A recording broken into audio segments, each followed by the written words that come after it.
రోజు జగన్మోహన్ రెడ్డి స్వామి చెప్పినట్టు పిల్లికి ఏదో గంతలు కట్టాడట. ఇలాంటి పనికిమాలాడు. ఈవేళ ఆడుకుందాం రాట ఆడుకుంటాడట. ఎవరితో ఆడుకుంటావు జగన్మోహన్ రెడ్డి? ఇప్పటికీ నువ్వు 25 వ్యవస్థలతో సంస్థలతో ప్రజలతో నువ్వు ఆడుకున్నది చాలదా? ప్రజలు చీకొట్టింది చాలదా? అడుగుతున్నా.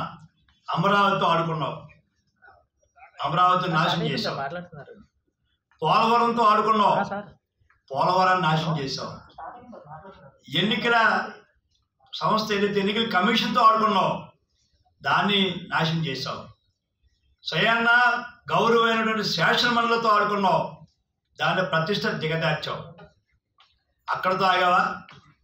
పేదలు తినే అన్న క్యాంటీన్తో ఆడుకున్నావు, పేదల పట్టగొట్టి వాళ్ళతో ఆడుకున్నావు.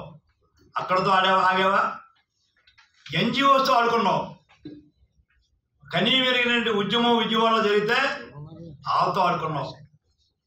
ఈ మధ్య అంగన్వాడీ వాళ్ళతో ఆడుకుంటున్నావు. వాళ్ళ పాపం 11-12 రోజులు అయింది గ్రామీణ వాతావరణంలో ఏదైతే పౌష్టికాహారం లేక పిల్లలు సరైన ఆహారం లేక గర్భిణీలు ఇబ్బంది పడుతున్నారు, వాళ్ళతో ఆడుకున్నావు. ఆశా వర్కర్లతో ఆడుకున్నావు. వాళ్ళు నిన్న మొన్న ఆడుకున్నారు రోడ్డు మీద పడి నీ పాపం అని. ఇవాళ పారిశుద్ధ కార్మికులు గవర్నమెంట్ ఆఫ్ ఇండియా కూడా డబ్బు ఇస్తుంది సరే ఏదైతే స్వచ్ఛ భారత్ మిషన్లో వాళ్ళతో ఆడుకున్నావు. టీచర్స్ ఉపాధ్యాయ వృత్తిలో ఉండి గౌరవప్రదలో ఉన్న టీచర్స్తో ఆడుకొని నడి రోడ్డు మీద వాళ్ళని ఇబ్బంది పెట్టి ఇప్పటికీ వాళ్ళని వేధిస్తున్నావు. అక్కడికి ఆగలేదు నువ్వు. ఇంకా నిరుద్యోగులతో ఆడుకున్నావు. జాబ్ క్యాలెండర్ అన్నావు, ఉద్యోగాలు లేవు. ఈ వేటగాళ్ళు ఉద్యమాలు చేస్తున్నారు. డిఎస్సి లేదు, జాబ్ క్యాలెండర్ ఏమైందో తెలదు. టీచర్స్ నీ విద్యార్థులతో ఆడుకున్నావు. అక్కడితో ఆగావా? మరి ఎవరైతే ఉన్నారో ఈవేళ తెలుగుదేశం పార్టీ జనసేన నాయకులతో గత 5 ఏళ్ళుగా మాతో ఆడుకుంటున్నావు. అక్రమ కేసులు పెట్టి వేధించి వేచారి ఆఖరికి మా నాయకుడినే అన్యాయంగా నువ్వు ఇబ్బంది పెట్టి ఆడుకున్నావు. అక్కడితో ఆగావా? కాంట్రాక్టులు బిల్లులు లేక పాపం అప్పుల పాలైపోయి ఆత్మహత్యలు చేసుకున్నారు, వాళ్ళతో ఆడుకున్నావు. అక్కడితో ఆగావా? ఏదైతే ఓల్డేజ్ పెన్షన్స్ అర్హత లేదని, అసలు వాళ్ళు అర్హులే కాదని దగ్గర 5 లక్షల పెన్షన్లు తీసేసి ఆ వృద్ధులతో ఆడుకున్నావు. చివరకు మందు బాబులతో ఆడుకున్నావయ్యా నువ్వు. మందు షాపుల ముందు కల్తీ మందు తాగి, ఏదైతే నువ్వు తయారు చేసిన మందు తాగి ప్రాణాలు కోల్పోతున్నా, ఆరోగ్యాలు దెబ్బతిన్నా, నువ్వు పెంచిన ధరలకి ఆ అప్పులు పాలైపోయినా నువ్వెక్కడ జంకలేదు బెంకలేదు. నువ్వు వాళ్ళతో ఆడుకున్నావు. నువ్వు ఒట్టి సంస్థతో ఆడుకున్నావు అనుకున్నావా? కాదే. చివరకు నీ చెల్లితో ఆడుకున్నావు. స్వయాన చెల్లి శర్మిల నీకోసం పాదయాత్ర చేస్తే జైల్లో ఉండి ఆవిడ తన్ని తగిలేసావు. అక్కడితో ఆగావా? మందు బాబులతో మీ బాబాయితో ఆడుకున్నావు. సొంత బాబాయిని హత్య చేయించి సిబిఐ అరెస్ట్ వరకు వెళ్తే నీకు నీ భార్య ఎక్కడ బయలుపడతారో అని చెప్పి అవినాష్ రెడ్డిని మరి ఎలా మేనేజ్ చేసుకున్నావో తెలియదు. కానీ ఈవేళ అవినాష్ రెడ్డి హత్యలు బాధ్యులైనప్పుడు కూడా బాబాయితో స్వయంగా ఆడుకున్నావు, కుటుంబంతో నడుతున్నా.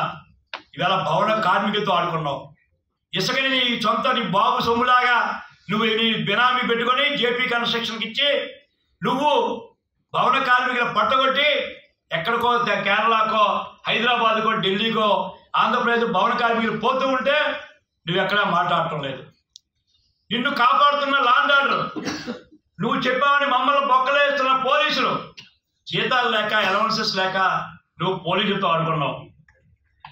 చివరకు సర్పంచులు, ప్రజాస్వామ్య వ్యవస్థలో ఎంతో విలువైన సర్పంచులు 74 అమెండ్మెంట్ ప్రకారంగా భారత రాజ్యాంగం ఇచ్చిన హక్కులు కూడా కాలరాసి నువ్వు సర్పంచ్తో ఆడుకున్నావు. చివరకు స్టీల్ ప్లాంట్ ఉద్యోగులతో ఆడుకుంటున్నావు. ఈవేళ కూడా చూశారు, మళ్ళీ పాపం ర్యాలీ చేస్తున్నారు. కప్పటి నాటకాలు ఆడి ప్రైవేట్ కాంట్రాక్ట్తో జిందాల్తో ఇంకొకరితో కొమ్మక్క అయిపోయి కిక్ బ్యాక్ కోసం మమ్మల్ని మోసగించి నువ్వు ఏదో టెండర్ దగ్గర రాకుండా స్టీల్ ప్లాంట్ కార్మికులతో ఆడుకున్నావు. చివరకు టిట్కో ఇల్లు, పేదవాళ్ళకి ఇచ్చే ఇల్లు కూడా పూర్తి చేయకుండా అసంపూర్తిగా ఉంచి రంగులు వేసుకొని పేద లబ్ధిదారులు అంటారు కదా, పేదవాడిని 3 లక్షల కోట్లు ఆస్తిపడి పేదవాడు ఈ జగన్మోహన్ రెడ్డి నడుతున్నాను. టిట్కో ఇల్లు కూడా నువ్వు మాతో ఆడుకున్నావు. ఈ రకంగా చూస్తూ ఉంటే నువ్వు ఆడుకొని ఎవరైనా ఉన్నారైతే చెప్పండి.